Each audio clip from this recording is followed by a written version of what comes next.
আসামে বাঙালিদের ওপর আক্রমণ চলছে, এমনকি গোটা ভারতবর্ষে যেখানেই বাংলাতে কথা বলছে মানুষ সেখানেই আক্রমণ হচ্ছে।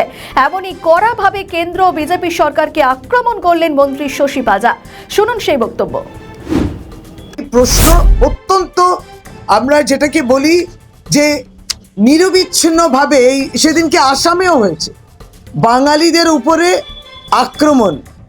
ওখানেও আমরা দেখলাম ট্রাইবালের উপর আক্রমণ, আদিবাসী, মাইনরিটি, সংখ্যালঘু, গরিব, দলিত আক্রমণ করো, পরিযায়ী শ্রমিক আক্রমণ করো। ভারতীয় জনতা পার্টি যেই দেখছে বাংলায় কথা বলছে, ভারতবর্ষে যে কোনো রাজ্যে বাংলায় কথা বলাটা অপরাধ হয়ে গেছে, এই অসাংবিধানিক কাজ তারা করছেন।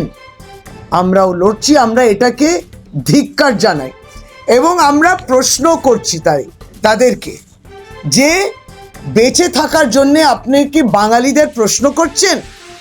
যে ধরুন আর্থিকভাবে কোণঠাসা করলো বাংলাকে, বেঁচে থাকার অধিকারটা কেড়ে নিচ্ছি, তুমি বাংলায় বললে, তাহলে বিজেপি করার জন্যে এই হুমকি আমরা দেখলাম, ভাষণে দেখলাম, স্লোগানে দেখলাম, তাদের মঞ্চেও দেখলাম।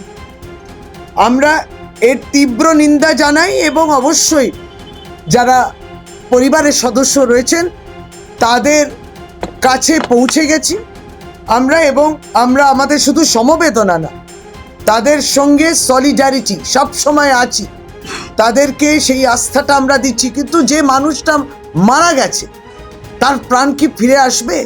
ভারতীয় জনতা পার্টি যেন এই জবাবটা দেয়। আমাদের ভিডিও ভালো লাগলে লাইক ও শেয়ার করুন, কমেন্ট সেকশনে আপনাদের মতামত জানান।